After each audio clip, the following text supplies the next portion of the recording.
इतनी तेज बारिश हो रही है, क्या करूं? ये कैब क्यों नहीं बुक हो रही? शुक्र है भगवान का हो गई। अब कैंसिल ना हो बस। बारिश और बढ़ती जा रही है, जल्दी से आ जाए बस कैब। ये है राधिका जो एक कंपनी में काम करती है। आज राधिका को किसी प्रोजेक्ट की वजह से ऑफिस में देरी हो गई, ऊपर से बारिश हो गई, वो भी बहुत मूसलाधार बारिश। इस वजह से राधिका को ना ही कोई ऑटो मिल रहा था और ना ही कोई कैब। सारे ड्राइवर कैब को कैंसिल कर रहे थे। एक कैब बुक हो जाती है पर वो शेयर कैब थी। राधिका कैब में बैठ जाती है।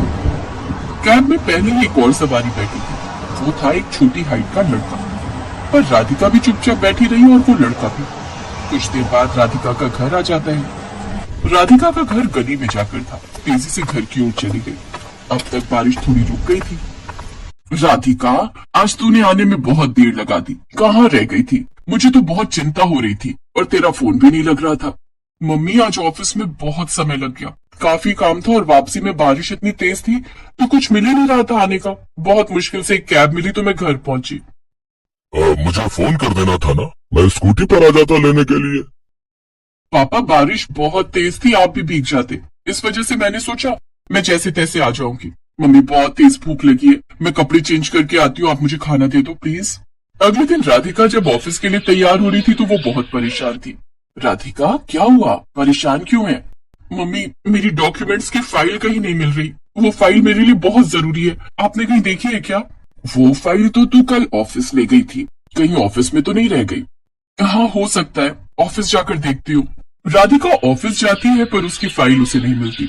कुछ देर बाद राधिका की मीटिंग थी जिसमें उसे फाइल का ही काम था। अचानक वो लड़का राधिका के ऑफिस आ जाता है जो पिछली रात राधिका के साथ कैब में था। वो राधिका से मिलता है। जी नमस्ते, मेरा नाम रोहित है। कल रात आप मेरे साथ शेयर कैब में बैठे थे। आप अपनी ये फाइल कैब में ही भूल गई थी। मेरे पास आपके घर का तो एड्रेस नहीं था, बट आपका ऑफिस एड्रेस इस फाइल में लिखा हुआ था। ये लीजिए आपकी फाइल है। जी, मुझे याद आया, थैंक यू सो मच, आपने मेरी फाइल संभाल कर रखी, वरना मेरा बहुत लॉस हो जाता। तभी ऑफिस का स्टाफ रोहित की छोटी हाइट को देखकर हंसने लगता है। अबे ये तो बौना है, कितनी छोटी हाइट है यार इसकी।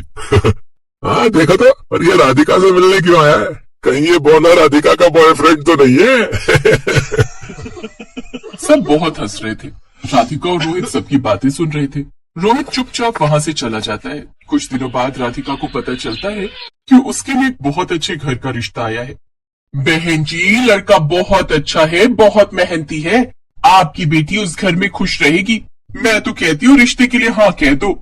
शांति जी, लड़के की हाइट बहुत छोटी है, हमारी राधिका के मुकाबले तो लड़का हाइट में छोटा रहेगा। नहीं नहीं, सब कितनी बातें बनाएंगे, अगर हमने ये रिश्ता कर दिया तो। ये रहने दो, आप कोई और रिश्ता बताओ। ठीक है, फिर मैं कोई और रिश्ता बताती हूँ। आंटी जी, आपने लड़के का नाम क्या बताया था? रोहित नाम है लड़के का, ये फोटो है, एक बार तुम भी देख लो। राधिका देखती है ये लड़का वही रोहित है जो उसे कैब में मिला था और फाइल भी देने ऑफिस आया था। राधिका अपने मम्मी पापा से इस बारे में बात करती है और उन्हें समझाती है कि लड़का बहुत अच्छा है, इसलिए वो उससे शादी करना चाहती है। राधिका के बार बार कहने पर उसके मम्मी पापा शादी के लिए मान जाते हैं। जब रोहित और राधिका एक दूसरे से मिलते हैं तो रोहित हैरान रह जाता है कि वो लड़की राधिका है जिसने उससे शादी के लिए हाँ बोला है। तुम तो जानती हो कि मेरी हाइट बहुत कम है, मैं बहुत छोटा हूँ, फिर भी तुमने मेरे से शादी के लिए हाँ कह दी। वो तो मम्मी पता नहीं मेरा रिश्ता भेजती रहती हैं, जबकि मैं जानता हूँ मेरी छोटी हाइट की वजह से कोई भी लड़की आसानी से शादी के लिए हाँ नहीं कहेगी। राधिका, तुम्हें तो मुझसे लाख गुना अच्छे लड़के मिल जाएंगे, अभी भी समय है, तुम मना कर दो। रोहित, मैंने आपका नेचर देखकर इस शादी के लिए हाँ की है। मैं आपको पसंद करती हूँ, पर मुझे ये नहीं पता कि आप मुझे पसंद करते हो या नहीं। ऐसी बात नहीं है राधिका, तुम्हारे जैसी लड़की का लाइफ पार्टनर बनना बहुत किस्मत की बात है। तो बस बात यहीं खत्म हो गई। मुझे आपसे ही शादी करनी है, मैंने सोच लिया है। और फिर राधिका और रोहित की शादी हो जाती है। शादी के फंक्शन में सब राधिका और रोहित की जोड़ी को देखकर बहुत बातें बना रहे थे, पर राधिका को इस बात से कोई मतलब नहीं था। सुलोचना बहन जी, आपको अपनी राधिका के लिए इतना छोटा लड़का ही मिला था? राधिका तो देखने में सुंदर, लंबी, चौड़ी थी, इसके जैसे हाइट वाला लड़का ढूंढना था, ये क्या बहाना सा ढूंढा है? अरे सुलोचना, वहाँ राधिका की सास तुम्हें बुला रही है, जयमाला का समय हो रहा है। जी मैं अभी आई, आप लोग कुछ लीजिए। राधिका के ऑफिस के भी फ्रेंड्स जब शादी में आए तो वो भी राधिका की चॉइस को देखकर बातें बनाने लगे। राधिका, ये तो वही है ना रोहित जो उस दिन तुम्हारी फाइल लेकर आया था? तुमने भी क्या लड़का पसंद कर लिया, इतना छोटा, कम से कम अपने बराबर की हाइट का तो चुनती। स्वीटी प्लीज, मैं चाहती हूँ तुम सब शादी में आए हो तो इस तरह की कोई बात मत करो। मैं तुम सबको अच्छा दोस्त मानती हूँ, इसलिए ऐसी बातें करके मेरे और अपने रिश्तों को खराब मत करो। और तुम सब खाना खाकर जाना। राधिका ने सबको चुप कर दिया। राधिका की शादी हो गई। उसने सबकी बातों को अनसुना कर दिया और शादी के बाद वो नई नवेली बहू बनकर रोहित के साथ गृह प्रवेश करती है। तुम्हारे आने से इस घर में कितनी रौनक आ गई है बहू। रोहित तुम्हारी बहुत तारीफ करता था। पता है उस दिन जब पहली बार तुम कैब में मिली थी तो उस दिन ये बारिश में बहुत भीग गया था। रात को ये सोया तो इसे तेज बुखार हो गया। डॉक्टर बोल रहे थे कि रेस्ट करना है, पर इसने कहा नहीं, ये फाइल जिनकी है उन्हें देना बहुत जरूरी है। तब से तुम्हें बहुत पसंद करता है रोहित, इसीलिए फिर मैंने इसे बिना बताए शांति बहन को तुम्हारे घर रिश्ते के लिए भेजा था।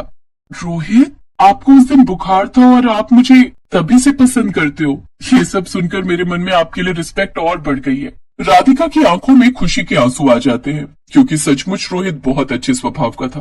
कुछ दिनों की छुट्टियों के बाद राधिका एक बार फिर से ऑफिस ज्वाइन करती है। इधर रोहित ने भी अपने काम पर जाना शुरू कर दिया था। कुछ दिनों बाद राधिका के बॉस के बेटे का जन्मदिन था, इसलिए राधिका का बॉस सबको जन्मदिन की पार्टी में बुलाता है। अरे रोहित, आप अभी तक तैयार नहीं हुए? आपको मैंने बताया था ना मेरे बॉस मिस्टर शर्मा के बेटे का जन्मदिन है।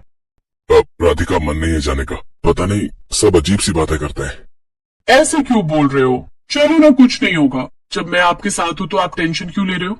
कोई कुछ नहीं कहेगा, और अगर किसी ने कुछ कहा तो मैं हूं ना सबको संभालने के लिए। चलो अब आप जल्दी से तैयार हो जाओ। अब आप ये मत कहना कि मैं अकेले चली जाऊं। मैं अकेली नहीं जाने वाली। रोहित बेटा, जब बहू कह रही है तो तुम्हें जाना चाहिए, और वैसे भी तुम दोनों की नई नई शादी हुई है। बहू अकेले जाएगी तो उसे खुद को अच्छा नहीं लगेगा। जाओ, जाकर तैयार हो जाओ। सबके कहने पर रोहित तैयार हो जाता है। राधिका रोहित के साथ बर्थडे पार्टी में पहुंचती है। वहाँ बॉस की बीवी रोहित का मजाक बनाने लगती है। अच्छा, तो तुम राधिका हो? तुम्हारी अभी नई नई शादी हुई है ना? ये मुझे बता रहे थे। राधिका, बुरा न मानो तो एक बात कहूँ? जी मैम, प्लीज बोलिए। जहाँ तक मुझे पता है तुम्हारी ये लव नहीं अरेंज मैरिज थी, तो तुमने ऐसा लड़का क्यों चुना जो तुमसे हाइट में बहुत छोटा है? तुम दोनों की जोड़ी एक पूरब तो एक पश्चिम लग रही है। मैम, प्यार तो कुछ पलों में भी हो जाता है। रिश्ते बनाने के लिए सालों की जरूरत नहीं होती। शादी लव हो या फिर अरेंज, बस रिश्तों में प्यार होना चाहिए। कुछ रिश्ते सालों चलने के बाद भी टूट जाते हैं, और कुछ रिश्ते जन्म जन्म के लिए बन जाते हैं। मेरा और रोहित का जन्म जन्म का साथ है। मैं रोहित से बहुत प्यार करती हूँ और मेरे लिए ये परफेक्ट हस्बैंड है। तभी शोर मच जाता है। बच्चे जिस एरिया में झूला झूल रहे थे, वहाँ पर एक सुरंग वाला झूला खराब हो गया और वहाँ पर सब परेशान हो गए। अरे कोई तो रास्ता होगा। मेरा बेटा सुरंग वाले झूले में फंस गया है, कोई उसे बचा लो। मेरे बच्चे को बचाइए, उसके रोने की आवाज आ रही है। वो घबरा रहा है, सुरंग बहुत छोटी है, वो फंस गया उसमें। घबराइए मत, मैं सुरंग के अंदर जाऊंगा। आपके बेटे को कुछ नहीं होगा, मैं उसे कुछ नहीं होने दूंगा। मुझे पूरा विश्वास है आप पर। आप आशु को कुछ नहीं होने दोगे। रोहित की हाइट छोटी थी, इस वजह से वो आराम से सुरंग में जा सकता था। कुछ ही देर में रोहित आशु को उस सुरंग वाले झूले से बाहर सही सलामत निकाल लेता है। सब लोग रोहित की बहुत तारीफ करते हैं। ये कहानी यही सीख देती है कि हमें जीवन में कभी भी किसी के शरीर की बनावट और रंग रूप का मजाक नहीं उड़ाना चाहिए, क्योंकि कमियां तो बहुत मिल जाएंगी, पर अच्छाई बहुत कम देखने को मिलती है।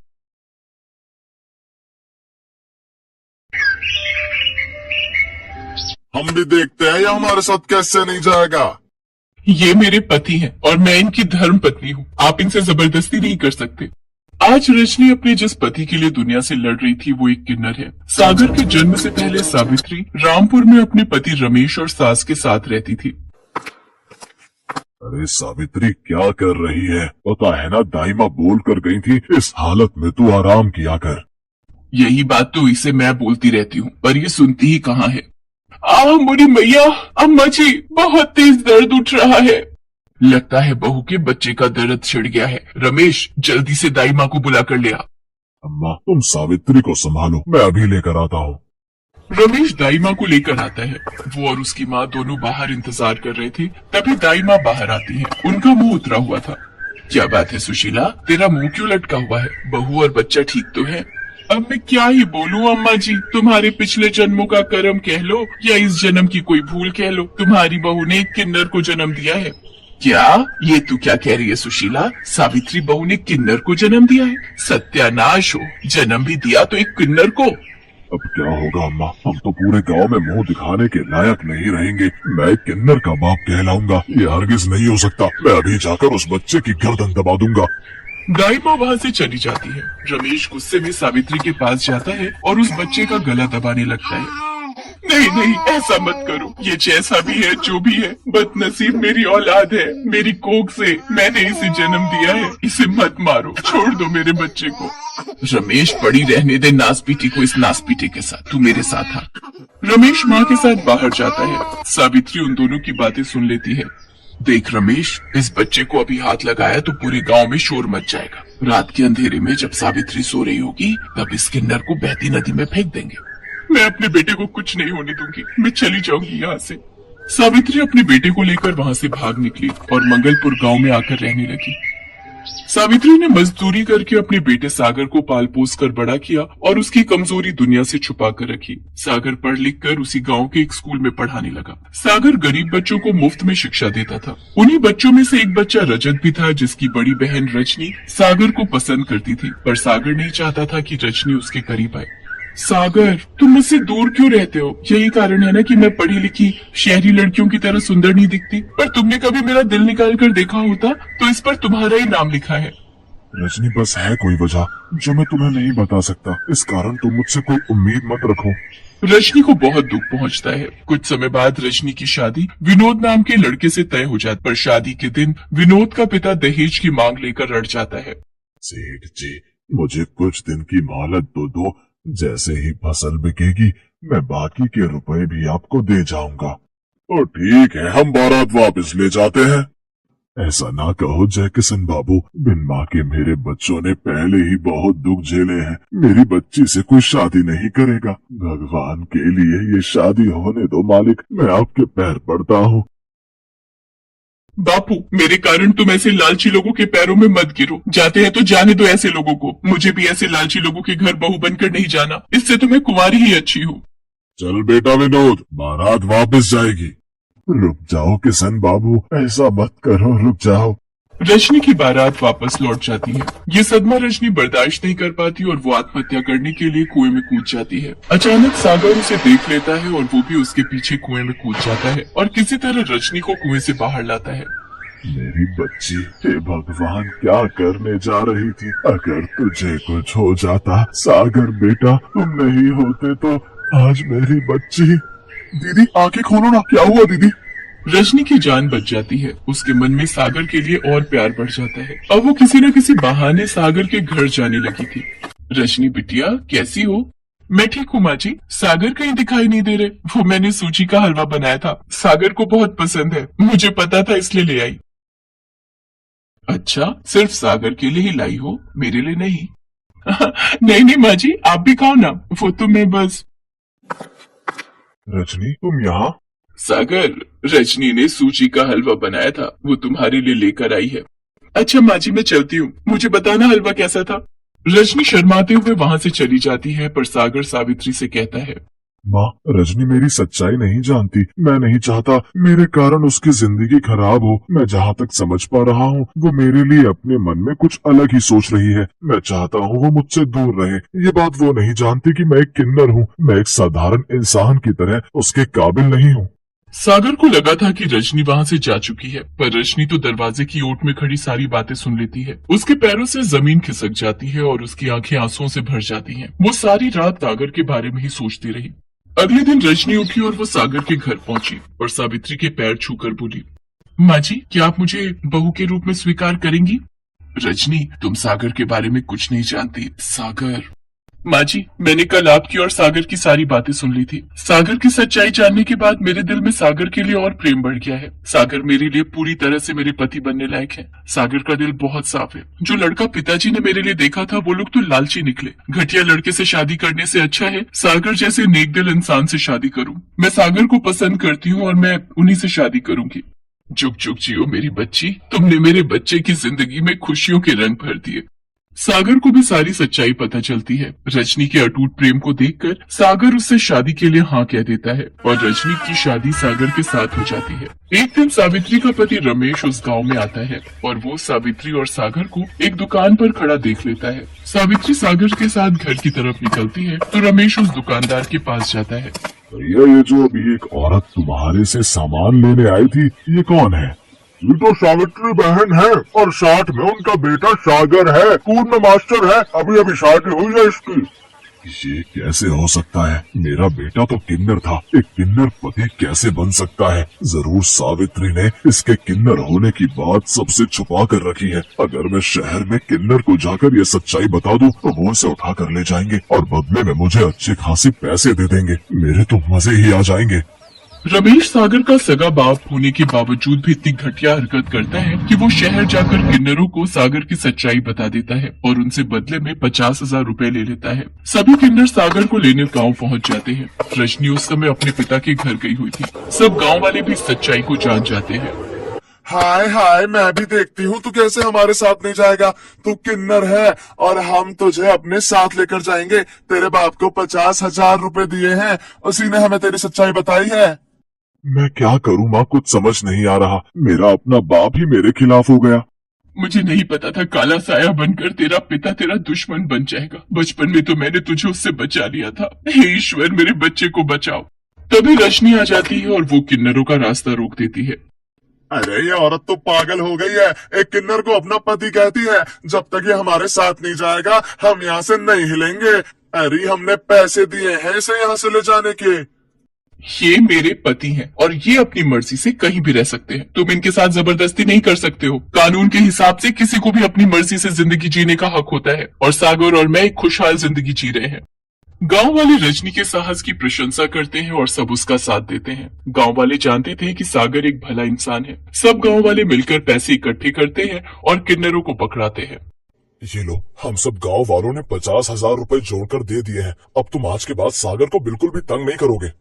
हाँ हाँ, हम क्यों तंग करेंगे। अब जब हमारे पास पैसे हमें मिल गए हैं तो हमारा यहाँ रुकने का कोई फायदा नहीं है। पर जाते जाते मैं इतना ही कहूंगी, रजनी जैसी पत्नी जिसके साथ हो उसका कोई बाल बाका नहीं कर सकता। तुम दोनों हमेशा खुश रहना। मेरा आशीष तुम्हारे साथ है। चलो री चलो, बस निकल जाएगी, समय से शहर पहुँचना है। सागर सब गांव वालों का शुक्रिया अदा करता है और रजनी और सागर दोनों मिलकर सावित्री के पैर छूते हैं। सावित्री अपने बेटा बहू को गले से लगा